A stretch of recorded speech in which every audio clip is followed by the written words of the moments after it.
Howdy folks, Doc here with LastPass Tool, and I'm wondering if Milwaukee's slipping a little bit, at least with their USA-made tools. I've had some issues, as you know, with previous videos with some of their overseas-made tools, but I've always been a big fan of their USA-made tools.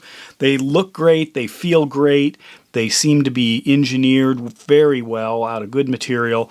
I did point out in a previous video where I thought this pivot was a little bit close here, so that was kind of a CQ issue, but I love these little 6-inch diagonal cutters.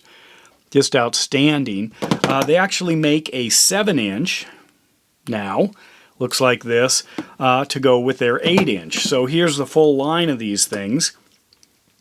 That's what they look like. I'm glad they're doing that, but they also are now using their comfort grip handle on these. So these are the 8-inch ones. But here is a pair of the 6-inch. I was going to give this to a friend, and I couldn't operate it in the package here. You can see it's a 6-inch one. And as you know, I've pointed this out before, it says smoothest open and close. Now normally that's the case. That's what they're like. Even this one, you know, this larger one is great. This one, well, this is one of the newer ones, and it's a little on the stiff side. Not crazy, but not what I was used to, like this. But what about this guy?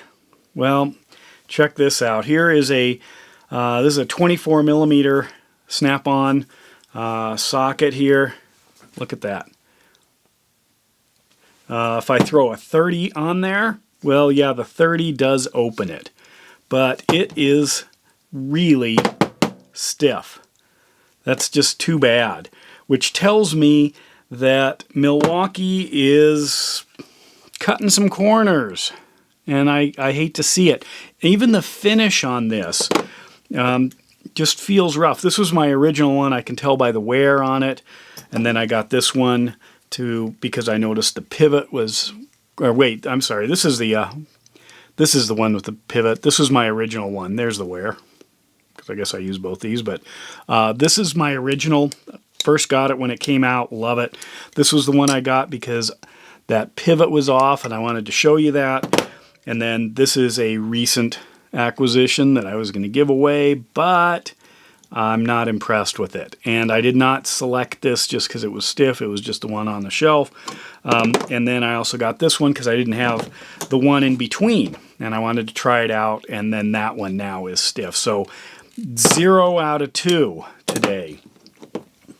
And that makes me sad because Milwaukee has been pushing these. In fact, here's the 7 says the same thing. Smoothest open and close, made in the USA for their 7-inch diagonal.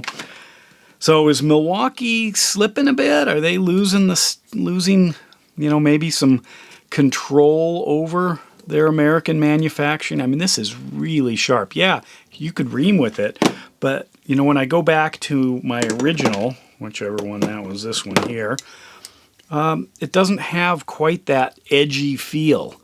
It just feels like, you know, sharp machining. This one's got, you know, the same thing, but this one even more, this stiff one. I'm wondering if it just didn't go through some finishing process. It just has this sharp feel. Not sharp in a good way. But anyway, so there it is. If you're thinking about one of these, you know, maybe open it up if you can and see, because I can't guarantee any longer that you're going to get a silky smooth USA-made Milwaukee plier. Let me know your thoughts. And with that, Doc out.